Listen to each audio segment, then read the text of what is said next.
গল্পে কোনো ভুল ত্রুটি থাকলে ক্ষমা সুন্দর দৃষ্টিতে দেখবেন প্লিজ। কমেন্ট করে জানাবেন কেমন হয়েছে গল্পটা। অসাধারণ একটি গল্প। ভালো লাগলে চ্যানেলটি সাবস্ক্রাইব করবেন প্লিজ। ফ্যাশন শো শুরু হয়। একে একে সব মডেল র্যাম্পে এসে নিজেদের পোশাক ও স্টাইল প্রদর্শন করছে। এক একজনের হাঁটার ভঙ্গি দেখে উদয়ের ভীষণ হাসি পাচ্ছে। তার মনে হচ্ছে তারা যেন হাঁটছে না, বরং বকের মতো লাফাতে লাফাতে এগিয়ে যাচ্ছে। ধীরে ধীরে ধৃতির পালা আসে। ধৃতি স্টেজে পা রাখতে যেন পুরো পরিবেশ বদলে যায়। মুহূর্তের মধ্যে চারিদিকে করতালি আর উল্লাসে মুখর হয়ে ওঠে। অনেকেই দাঁড়িয়ে চিৎকার করে তার নাম ডাকছে, কারণ ধৃতি সবসময় সবার সেরা পারফর্মার। গত 6 বছর ধরে এই প্রতিযোগিতার বিজয়ের মুকুট তার মাথাতেই উঠছে, আর আজ তাকে দেখে স্পষ্ট বোঝা যাচ্ছে সে আবারও জয়ের জন্য এসেছে। ধৃতির পরনে গাঢ় নেভি ব্লু রঙের একটি দৃষ্টিনন্দন মারমেইড স্টাইল গ্রাউন্ডের বুকের অংশ থেকে কোমর পর্যন্ত রূপালী পাথর, সিকুইন ও ক্রিস্টালের সূক্ষ্ম কারুকাজ করা, যা স্টেজের আলো পড়তেই হীরের মতো ঝলমল করছে। এক কাজ খোলা নকশা তার সৌন্দর্যকে আরও আকর্ষণীয় করে তুলছে। কোমর পর্যন্ত গ্রাউন্ডটি নিখুঁতভাবে তার শরীরের গঠন ফুটিয়ে তুলেছে। তার হাঁটুর নিচ থেকে ছড়িয়ে পড়া ঢেউ খেলানো অংশ তার প্রতিটি পদক্ষেপে আরও রাজকীয় করে তুলেছে। লম্বা সিল্কের চুলগুলো হালকা কার্ল করা, পিঠ বেয়ে নিচে নেমে এসেছে। চোখে স্মোকি মেকআপ, ঠোঁটে গাঢ় লাল লিপস্টিক, আর মুখে আত্মবিশ্বাসী এক অভিব্যক্তি। র্যাম্পের মাঝখানে এসে ধৃতি থামতেই ক্যামেরার ফ্ল্যাশ একের পর এক জ্বলে ওঠে। সে একবার চারপাশে তাকিয়ে হালকা ঘুরে দাঁড়ায়। সঙ্গে সঙ্গে দর্শকদের চিৎকার আরও বেড়ে যায়। প্রথম সারিতে বসে থাকা বিচারকরাও মুগ্ধ চোখে তার পারফরমেন্স দেখছে। ধৃতির আত্মবিশ্বাসী হাঁটা, নিখুঁত ভঙ্গি আর অসাধারণ উপস্থিতি দেখে যে কারো বুঝতে বাকি থাকে না এই মুহূর্তে পুরো স্টেজের আলো একাই কেড়ে নিয়েছে সে। ধৃতি দর্শকদের দিকে তাকিয়ে একচিলতে হাসে, তারপর দুহাতে ফ্লাইং কিস ছুঁড়ে দিয়ে আত্মবিশ্বাসী ভঙ্গিতে র্যাম্প ধরে হেঁটে চলে যায়। তোয়া উদয়ের পাশে এসে দাঁড়িয়ে মুগ্ধ দৃষ্টিতে ধৃতির দিকে তাকিয়ে বলে, ধৃতিকে আমি এমনি পছন্দ করিনি উদয়। আজকাল এরকম মেয়ে পাওয়া ভাগ্যের ব্যাপার। উদয় ঠোঁট বাঁকিয়ে স্বাভাবিক গলায় বলে, ভাগ্য নাকি কুভাগ্য, সময় হলে সেটা দেখতে পাবি। আর কি হারিয়েছিস সেটা সেকেন্ডে টের পাবি, কিন্তু তখন আর ফিরে পাবি না। কারণ তুই যেটাকে ছুঁড়ে ফেলে দিয়েছিস সেটা এখন আমার কাছে অনেক মূল্যবান। আমি সেই ফুলটাকে যত্ন করব, বড় করব, ভালোবাসবো, তারপর সংসার করব, শেষ নিঃশ্বাস পর্যন্ত তার পাশে থাকবো। তোয়াস তার ছেলে হেসে হাতে থাকা ড্রিঙ্কের গ্লাসে চুমুক দেয়। সিরিয়াসলি? দেশের টপ বিজনেসম্যানের ছেলে হয়ে তুই আমার ছুঁড়ে ফেলা জিনিসকে নিয়ে এত ভাবছিস? হাউ সো ফানি উদয়। মেয়ের অভাব না উদয়। উদয় শান্ত গলায় বলে, মেয়ের অভাব হয়তো পড়েনি, কিন্তু ভালো ব্যবহার, ভদ্রতার, সুন্দর চরিত্রের মানুষের অভাব সবসময় থাকে। আমি যতটুকু জানি অর্পিতা খুব ভালো একটা মেয়ে। তোয়াস কাঁধ ঝাঁকিয়ে বলে, এটা ঠিক, ও অনেক ভালো, কিন্তু ওর এই ভালোটাই আমার পছন্দ হয়নি। আরে ইয়ার, এত ভালো হলে চলে? মডার্ন হতে হবে, নিজের রূপ দেখাতে হবে, তবে তো মানুষ বলবে, দেখ তো তোয়াসের বউটা কত সুন্দর। যেমন ধর ধৃতি, ওকে বিয়ে করলে শো বিজনেসে যেমন আমার সুনাম হবে, তেমনি বাইরেও সবাই আমাকে নিয়ে কথা বলবে। তোয়াসের কথা শুনে উদয়ের বিরক্তি আরও বেড়ে যায়। সে কিছুক্ষণ চুপ থেকে বলে, তুই তোর ধৃতিকে নিয়েই থাক, তবে একটা কথা মনে রাখিস, মানুষ সব সময় মূল্যবান জিনিসকে আড়াল করে আগলে রাখে। যেগুলোর কোনো মূল্য থাকে না সেগুলোই সবাইকে দেখিয়ে বেড়ায়। একজন মানুষের আসল সৌন্দর্য তার পোশাকে নয়, তার চরিত্রেই। আর চরিত্র হারিয়ে গেলে বাইরের সৌন্দর্য বেশি দিন টেকে না। কথাটা শুনে তোয়াসের মুখটা চুপসে যায়। কিছু বলার মতো ভাষা খুঁজে পায় না সে। ঠিক তখনই হুট করে পুরো আলো নিভে যায়। মুহূর্তের মধ্যে চারদিকে গুঞ্জন শুরু হয়ে যায়। কেউ আতঙ্কিত হয়ে চারপাশে তাকাচ্ছে, কেউ আবার অবাক হয়ে ফিসফিস করছে। হঠাৎ করে কি হলো কেউ বুঝতে পারছে না। সবার ভাবনার মাঝে স্টেজের একদম মাঝখানে একটি নরম সাদা আলো নেমে আসে। অন্ধকারের মধ্যে সেই এক ফালি আলো যেন পুরো হলের দৃষ্টি নিজের দিকে টেনে নেয়। উপস্থিত সবাই কৌতূহলী চোখে আলোর দিকে তাকিয়ে থাকে। ধীরে ধীরে সেই আলোর ভেতর থেকে একটি মেয়ের অবয়ব স্পষ্ট হতে শুরু করে। চারদিক নিস্তব্ধ। মেয়েটির ধীর পায়ে সামনে এগিয়ে আসে, তার প্রতিটি পদক্ষেপে যেন অদ্ভুত এক রাজকীয়তা। আর ঠিক তখনই পুরো হলের আলো একসঙ্গে জ্বলে ওঠে। স্টেজের দিকে তাকাতেই সবার চোখ যেন কপালে উঠে যায়। তোয়াস ঠিক তখন ওই ড্রিঙ্কের গ্লাসে চুমুক দেয়। সামনে তাকিয়ে যা দেখে তাতে তার মুখে সব ড্রিঙ্কস ফিনকির মতো বেরিয়ে আসে। খক খক ধারাবাহিকভাবে কাশতে শুরু করে সে। উদয় এক মুহূর্তের জন্য অবাক হয়ে যায়, তবে পরক্ষণে তার ঠোঁটের কোণে তৃপ্তির এক বাঁকা হাসি ফুটে ওঠে। এদিকে তোয়াসের অবস্থা আরও খারাপ। সে বারবার কাশতে কাশতে স্টেজের দিকে তাকাচ্ছে। যা দেখছে তা যেন নিজের চোখেও বিশ্বাস করাতে পারছে না। সে কি ভুল দেখছে? তাড়াতাড়ি নিজের হাতে একটি চিমটি কাটে। ব্যথা পেতেই বুঝতে পারে এটা কোনো স্বপ্ন নয়। আবার স্টেজের দিকে তাকায়। মুহূর্তেই তার চোখ বিস্ফোরিত হয়ে যায়, কারণ স্টেজের ঠিক মাঝখানে অসাধারণ আত্মবিশ্বাসী ভঙ্গিতে দাঁড়িয়ে আছে ইয়াশা জাফরিন অর্পিতা। পুরো হল যেন কয়েক সেকেন্ডের জন্য স্তব্ধ হয়ে যায়। অর্পির পরনে অফ হোয়াইট রঙের এক রাজকীয় ডিজাইনের গাউনের উপর অংশ জুড়ে সূক্ষ্ম ক্রিস্টাল মুক্তা ও ফুলের নকশার নিখুঁত কারুকাজ করা। স্টেজের আলো পড়তে প্রতিটি পাথর হীরের মতো ঝলমল করছে। কোমর থেকে নেমে আসা ঢেউ খেলানো বহুস্তর স্কার্ট তাকে যেন কোনো রাজ্যের রাজকন্যা বানিয়ে তুলছে। গ্রাউন্ডের একপাশে স্টাইলিশ স্টেট তার ব্যক্তিত্বে সাহসী সৌন্দর্য ছোঁয়া যোগ করছে। ঘন কালো চুলগুলো কোমর চেয়ে পিঠের ওপর ছড়িয়ে আছে। হালকা কাল করা চুলের ফাঁক দিয়ে উঁকি দিচ্ছে তার নিখুঁত মুখশ্রী। আজ তার মুখে অতিরিক্ত কোনো মেকআপ নেই, তবুও তাকে দেখে মনে হচ্ছে যেন সমস্ত সৌন্দর্য এক জায়গায় এসে জড়ো হয়েছে। সে মাথা উঁচু করে সামনে তাকায়। পুরো স্টেজের আলো তার সামনে স্লাম। দর্শকদের বিস্ময় কাটাতে না কাটাতেই হঠাৎ করে পুরো হল করতালিতে ফেটে পড়ে। কেউ দাঁড়িয়ে যায়, কেউ শীষ দেয়, কেউ চিৎকার করে ওঠে, ওয়াও, অসাধারণ! এই মেয়েটা কে? বিচারকদের অবস্থাও খুব একটা ভিন্ন নয়। তাদের মধ্যে কয়েকজন অবাক হয়ে একে অপরের দিকে তাকায়। একজন বিচারক নিজের চশমা খুলে আবার পরে নিশ্চিত হওয়ার চেষ্টা করেন যে তিনি ভুল দেখছেন না। আরেকজন বিচারক মুগ্ধ চোখে অর্পিতার দিকে তাকিয়ে বলেন, ফ্যান্টাস্টিক! এই মেয়েটা কে? র্যাম্পের ওপরে দাঁড়িয়ে থাকা ধৃতির মুখের হাসি ধীরে ধীরে স্লাম হয়ে আসে। সে নিজেও অবাক হয়, অর্পিতার দিকে তাকিয়ে থাকে। এই মেয়েটা কে?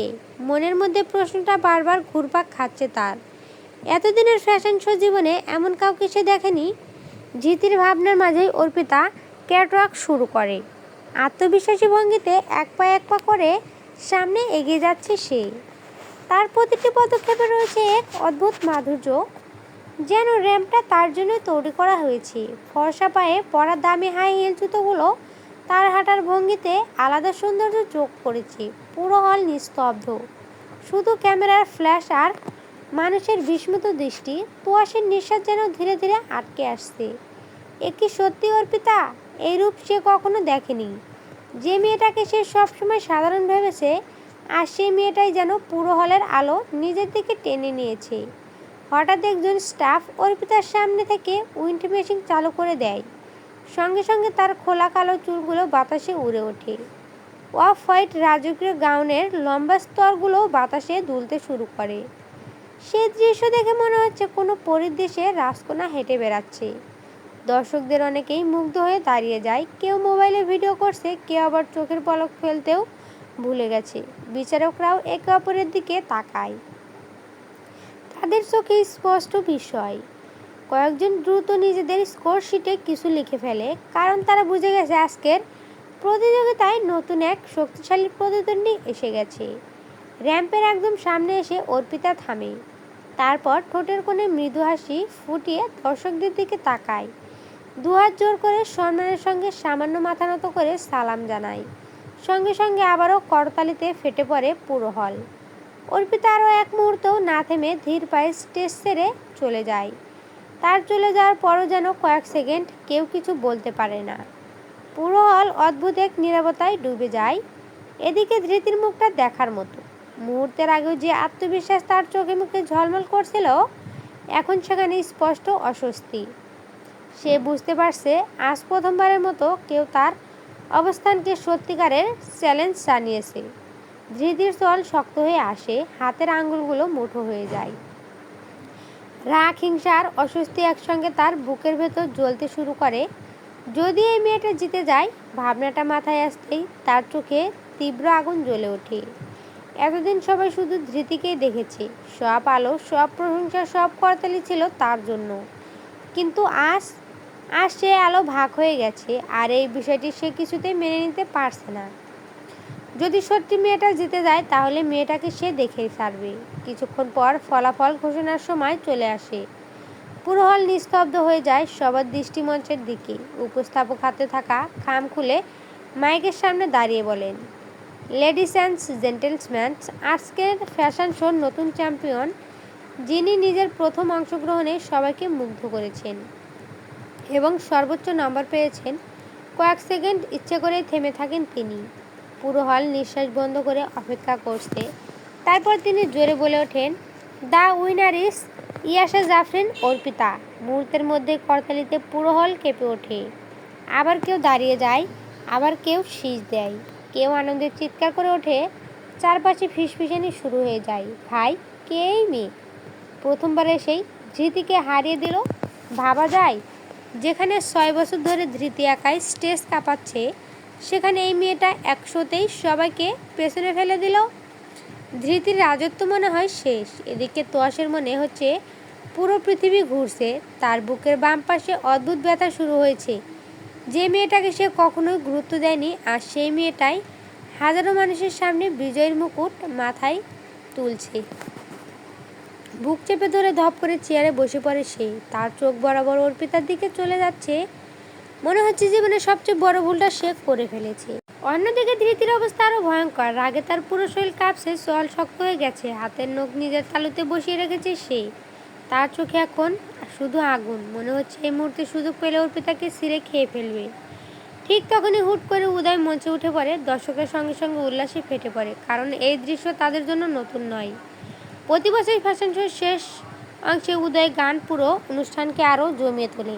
মঞ্চে উঠতে একজন দ্রুত তার হাত ধরে হাতে একটা গিটার তুলে দেয়। উদয় গিটারটা হাতে নিয়ে মাইকের সামনে দাঁড়ায়, আর মুহূর্তের মধ্যে হাজারো মানুষের চিৎকার করে ওঠে, কারণ মডেল জগতের বাইরে তার একটি পরিচয় আছে, ঋক্তসান উদয়। দেশে অন্যতম শীর্ষ ব্যবসায়ী পরিবারের একমাত্র উত্তরাধিকারী। 6 ফুট 1 ইঞ্চির লম্বা দেহ, ফর্সা গায়ের রং, নিয়মিত শরীরচর্চায় গড়া আকর্ষণীয় ব্যক্তিত্ব। তাকে দেখলে অনেকেরই মনে হয় যেন কোনো সিনেমার নায়ক মঞ্চে দাঁড়িয়ে আছে। তবে পরিচয় আর অর্থের অহংকার তার মধ্যে নেই। গম্ভীর স্বভাবের হলেও কাছের মানুষদের সঙ্গে হাসি খুশি থাকতে ভালোবাসে।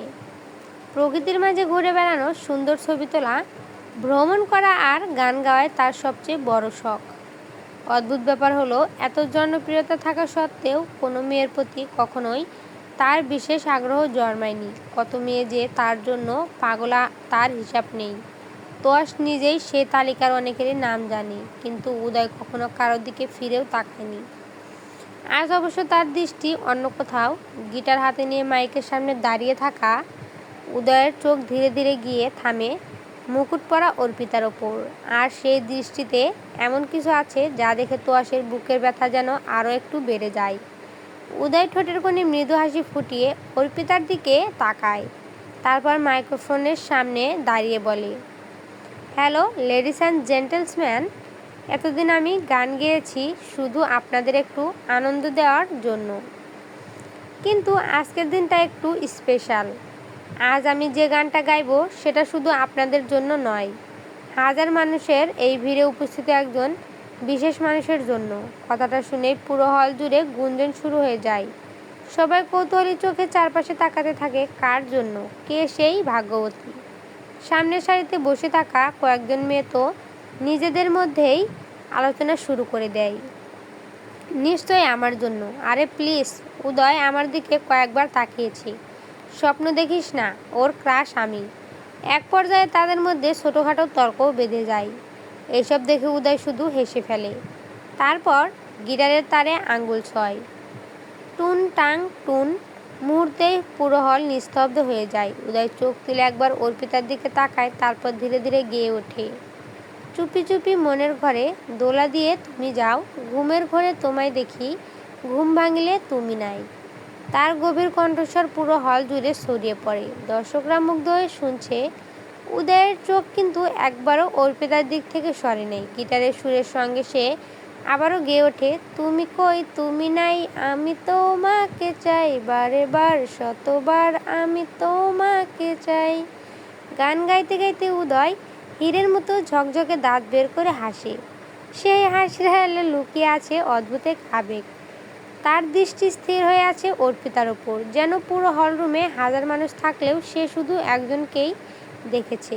গিটারের সুর আরও গভীর হয়ে ওঠে, বিভোর থাকি তোমার প্রেমে, নেই কেন হারাবার ভয়, দূরে যত থাকো তুমি ভালোবাসা বেড়েই যায়। গান শুনতে শুনতে দর্শকদের অনেকেই বুঝতে শুরু করে উদয়ের চোখের ভাষা বলছে গানটা সত্যি কারোর জন্য গাওয়া হচ্ছে। আর সেই কারো নাম হয়তো ইয়াশা জাফরিন অর্পিতা। মঞ্চের নিচে দাঁড়িয়ে থাকা তোয়াশের বুকের ভেতরটা মোচড় দিয়ে ওঠে।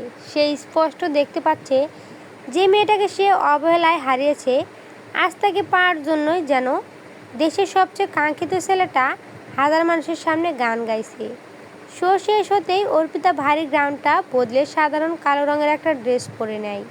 কাঁধে সাইড ব্যাগ ঝুলিয়ে ধীরে ধীরে ভেন্যু থেকে বেরিয়ে আসে। বাইরে আসতেই তার সামনে এসে দাঁড়ায় ধৃতি। ঠোঁটের কোণে শয়তানি হাসি টেনে ধৃতি হাত বাড়িয়ে দেয়। Hi, I am Dhriti. Arpita স্বাভাবিকভাবেই হাত মেলায়। ইয়াশা জাফরিন অর্পিতা। ধৃতি কয়েক সেকেন্ড তার দিকে তাকিয়ে থেকে বলে, জানো আমি অলওয়েজ ফার্স্ট হই। অর্পিতা ভ্রু তুলে শান্ত গলায় বলে, সো? ধৃতির হাসিটা আরও গাঢ় হয়। সো, গত 6 বছর ধরে এই স্টেজে আমার নাম্বার 1 পজিশন। সবাই আমাকে দেখে শো চিনে, কিন্তু আজ এক নিমেষেই সে জায়গায় তুমি চলে এলে। তোমার কি একবার মনে হচ্ছে না আমার এখন কেমন লাগছে? অর্পিতা কাঁধ ঝাঁকায়। অনেস্টলি না। ধৃতি চোখ কুঁচকে তাকায়। অর্পিতা শান্ত স্বরে বলে, এটা একটা কম্পিটিশন।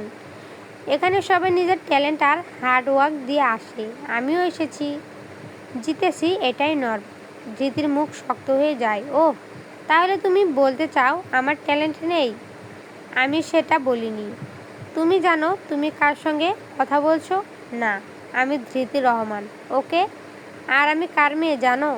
অর্পিতা নির্লিপ্ত গলায় বলে, নো, আর জানার প্রয়োজনও মনে করছি না। কথাটা শুনে ধৃতির অহংকার যেন সরাসরি আঘাত লাগে। তার চোখ লাল হয়ে ওঠে। হাউ ডেয়ার ইউ বলে হাত উঁচিয়ে অর্পিতার গালে থাপ্পড় মারতে যায়। অর্পিতা স্বতঃস্ফূর্তভাবে চোখ বন্ধ করে ফেলে, কিন্তু থাপ্পড়টা আর পড়ে না, কারণ তার আগেই কেউ পেছন থেকে ধৃতির কবজি শক্ত করে ধরে ফেলে। ধৃতি চমকে পেছনে তাকায়। সামনে উদয়, আর তার একটু পেছনে দাঁড়িয়ে আছে তোয়াশ। ধৃতির আগে ফুঁসতে ফুঁসতে বলে, উদয়, হাত ছাড়। উদয়, চল শক্ত। নো, আমি বলছি হাত ছাড়। নো। উদয় ধীরে ধীরে ধৃতির হাতটা আরও শক্ত করে চেপে ধরে। তার চোখে তখন বিপজ্জনক রাগ। একটা কথা কান খুলে শুনে রাখ, উদয় ওর গায়ে টাচ করার চেষ্টা করলে আমি তোর হাত ভেঙে দেব। চারপাশ মুহূর্তে নিস্তব্ধ হয়ে যায়। ধৃতির অবিশ্বাস নিয়ে উদয়ের দিকে তাকিয়ে থাকে। অন্যদিকে অর্পিতা ধীরে ধীরে চোখ খুলে। উদয়কে দেখে সে কেঁপে ওঠে। সে উদয়কে চেনে।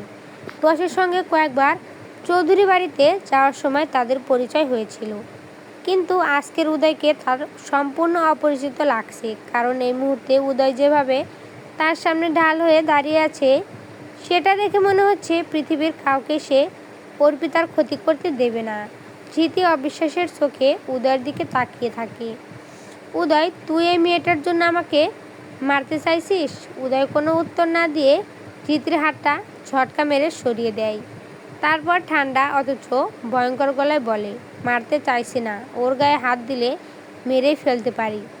ধৃতি হতভম্ব হয়ে যায়। হোয়াট? কি বলছিস তুই? এই মেয়ে কে? উদয় একবার পেছনে দাঁড়িয়ে থাকা তোয়াশের দিকে তাকায়, তারপর আবার ধৃতির দিকে ফিরে ব্যঙ্গের হাসি দেয়। তোর বয়ফ্রেন্ডকে জিজ্ঞেস কর এই মেয়ে কে, সেটা ও আমার চেয়ে ভালো জানে। কথাটা বলে উদয় আর এক সেকেন্ডও দাঁড়ায় না, সরাসরি অর্পিতার হাত ধরে টেনে নিয়ে যায় পার্কিংয়ের দিকে।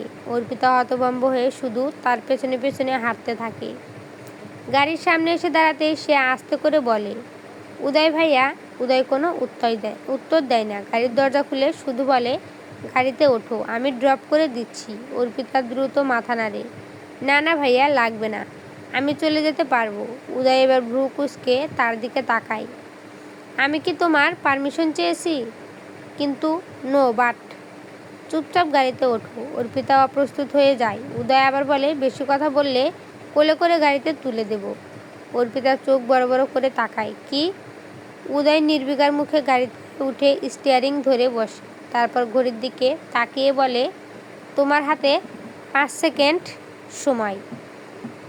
ভাইয়া 5, আচ্ছা শুনুন 4, আমি নিজেই 3। অর্পিতা বুঝে যায় লোকটা মজা করছে না। সে এক পলক ঘাড় ঘুরিয়ে পেছনে তাকায়। তার চোখ গিয়ে পড়ে তোয়াসের ওপর। ওপাশে ধৃতির আগে তোয়াসের সঙ্গে তর্ক করছে, কিন্তু তোয়াস যেন কিছুই শুনছে না। তার সমস্ত দৃষ্টি স্থির হয়ে আছে অর্পিতার ওপর। এক দৃষ্টিতে তাকিয়ে আছে সে। অর্পিতা কয়েক সেকেন্ড চুপচাপ তাকিয়ে থাকে। তারপর একটা দীর্ঘশ্বাস ফেলে গাড়ির দরজা খুলে ভেতরে বসে পড়ে।